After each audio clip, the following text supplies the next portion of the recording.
Bismillahir Rahmanir Rahim. Nahmaduhu wa nusalli wa nusallim ala rasulihil kareem wa ala alihi wa sahbihi ajma'in. Dear viewers, welcome back to the Tarbiyah series. Here we have another episode for you. And it's summertime. No more pencils, no more books, no more teachers' dirty looks. Well, it's a very sad time here at Unity because when our kids leave, they leave in tears that they don't want to leave for summer. And it's a beautiful sight. And they can't wait to come back. And I feel that is the most successful part of what we've been able to do here by the grace of Allah subhanahu wa ta'ala, where the children love to be here. They don't want to stay way too long.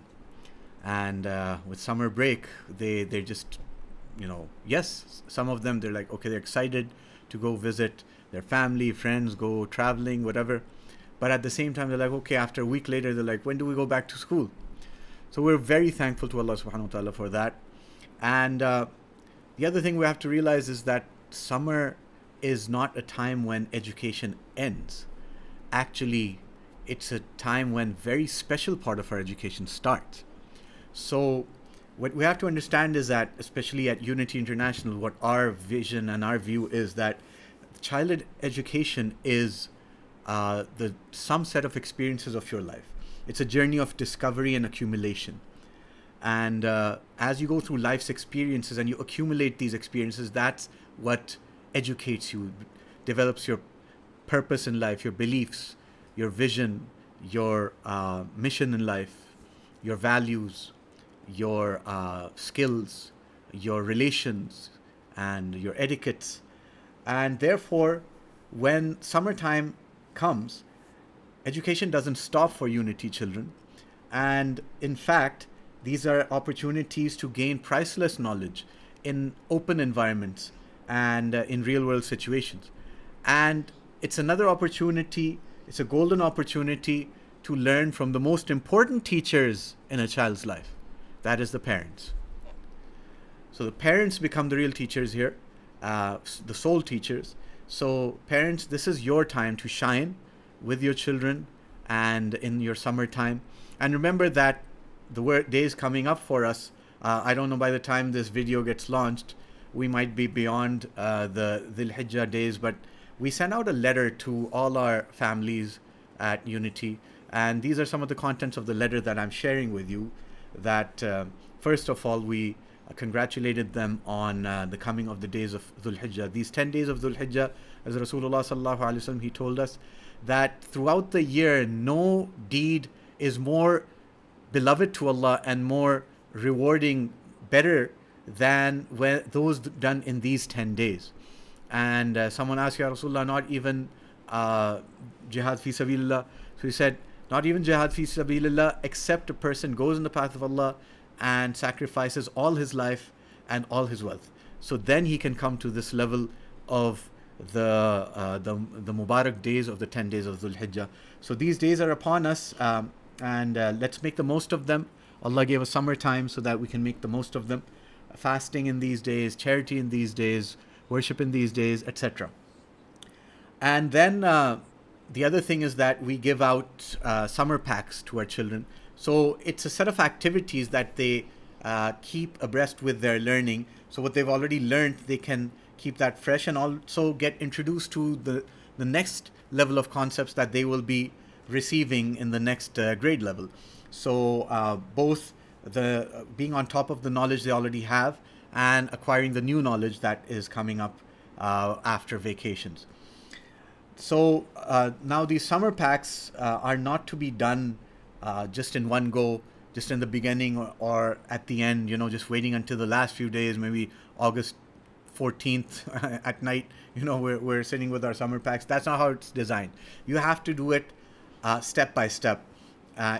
It's not even possible to do it in one go.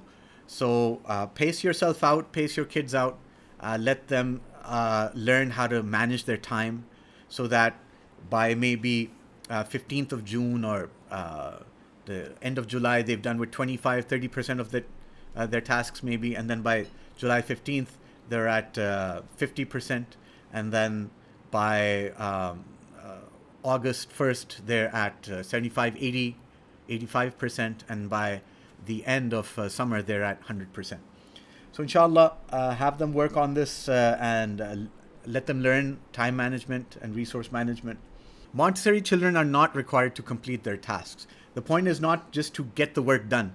It's what they're interested in, what their pace is. So let them work as much as they're happy to do independently.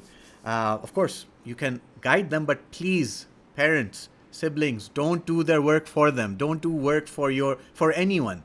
Let them do their work. It's their learning. When you do their work, you short circuit their learning. You harm them. Please, we're not going to look at the work if you do it. And generally in schools around the world, this happens.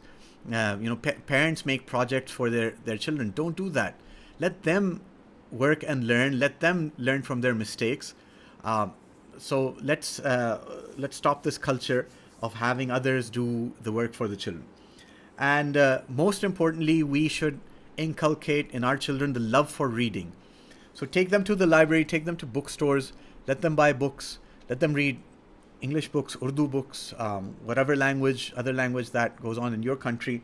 There are viewers from other countries here as well. But let them read as much as possible. That's where they absorb all this knowledge and all this understanding. Their minds open up, their imaginations open up. Books allow you to imagine the entire scenario. Movies, cartoons, anything visual actually stifles your imagination. I'll just digress over here, but sometimes people want to pictorially depict stories from the Quran. This doesn't work. It's not good for the students. It's not good for Muslims, because then whenever you think of that particular story, that imagery is going to come to your mind. So it kind of hijacks the imagery, and it's not according to the level, the auspicious level of that sacred text. So that was just digressing over there. But all these books, and let them polish their Arabic skills as well. So with appropriate reading material, I can't say, maybe you might not find books for that, but there's reading material for Arabic everywhere. So you can find that even online, etc. And let them study that, and take out some time every day with your child and read Quran together. Let them read to you. Let you read to them. You'll be amazed by how much they've already learned. So of what they understand in the Quran, let them explain to you. For example, Qul a'udhu bi rabbin nas. So let the child tell you what I have learned about Qul a'udhu bi rabbin nas. Have your child stick to a healthy routine. No late gatherings, please. Dinners, weddings, no. Let them sleep early so they can wake up early, and their salah schedule is on time. Take your children out to parks, nature walks. Take them out to the ruins, take them out to lakes, mountains, take them to the village, take them to the masjid, take them to museums, exhibitions, landmarks. Let them go visit friends, family, neighbors. Let them go visit the sick, the poor, the needy, the helpless, the orphans. Let them acquire these good qualities with these meetings and interactions with people. Take them to pious people from whom they can acquire good qualities. This is all part of their education. Let them go to the ulama, to the sulaha, etc. Take them, Eid is coming up. Let them go buy the sacrificial animals. Interact in the marketplace and see all these animals, see how they're treated. Are they treated right? It's a really rich experience for these children. Boys, girls, if they're small enough, take them as well.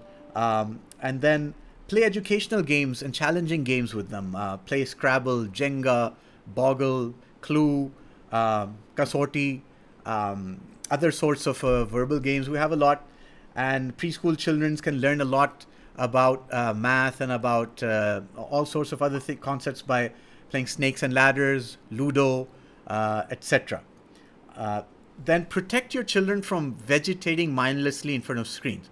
So we don't want them spending all this time with their screens, with devices, TV, laptops, iPads, other screens, mobiles.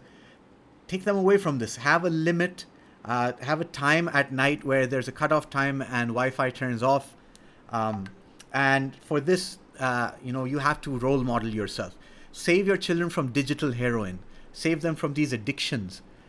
These are very dangerous addictions. They work the same way as a lot of these drugs. There's a lot of studies on these things. And it's really sad that today many students, many youth, they associate more with media personalities or social media influencers than with their own parents or their own family members. So don't let this happen. This is very detrimental to society all over. The internet is a great resource for learning. So I'm not against the internet. It's just the wrong use of the internet. But it's a very dark and ugly place. It can get very dark and ugly very quickly. So you have to protect your children. You have to make sure any device usage is in open public space where people are coming and going. You can't have them using devices in their rooms, locked up, etc. Don't let that happen, please. It's necessary that you monitor how much Wi-Fi 4G usage is taking place, and don't let them take it to their rooms. Like I said, there are many websites that are very helpful for all ages. howstuffworks.com, wikipedia.com, about.com, National Geographic, BBC Earth, Islamic Playground is one of my favorites. Khan Academy is very useful. Then there's some YouTube channels that you can learn a lot from. Free Quran Education, great. We know the people running it. They're amazing people, and it's amazing content that they're making. So Free Quran Education is something they should really be spending a lot of time on. TED Ed, a lot of puzzles, especially for older students, a lot of concepts, history concepts, science concepts. I love TED Ed. It's great learning. Zaki, one for kids for Zaki. Zaki has great stories. It's cartoon stories for Muslim kids. And the Little Believers series. That's lovely. So we have our cartoon Mufti Menk and cartoon Imam Umar Suleiman, etc. So those work really well as well. And last but not least, once again, be a role model. And that's how you can have your kids be the best of who they can be in the summer. And we love to see your children again at the end of the summer.